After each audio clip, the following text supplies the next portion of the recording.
Hi, hello. This person wrote a really wonderful comment on one of my last videos, and I just encourage people to go and read it, especially if you've been in the vulture culture space the past few days and you've been seeing all the talk about animal conservation and the morality and ethics behind vulture culture.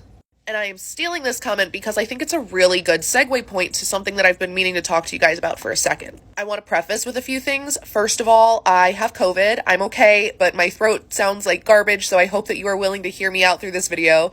Also, I have a little bit of a brain fog, so I feel like I'm going to be saying a lot, and I apologize for that. Next, and most importantly, is that I am white. So I hope that you hear what I say today, but I also hope that you are going to go out and educate yourself from actual native creators rather than hearing it from me. I shouldn't be the person educating anybody on this. I'm mostly just talking about what I've learned and how it's going to change what I move. Yes. There's the brain fog, moving right along. So a few weeks ago, I want to say it was 3 different people were in my comments telling me, hey, I see that you're working with coyote bone in some capacity. That's not for you. And I'm going to be completely honest, this was news to me because I was under the impression that there were certain practices with bones, like for instance, bone throwing, and that was a closed practice. And I was aware that there were different animals that were protected or just not to be used at all legally. I had no idea that there were animals that were just closed, regardless of their legality, regardless of how you're using them, they are just closed.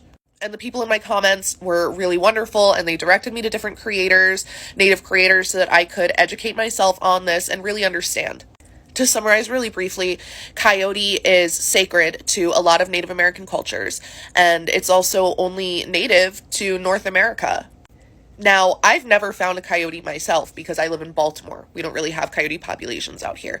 However, I did find a group of Native American scavengers that went out and did the exact same thing that I did, and we were trading back and forth.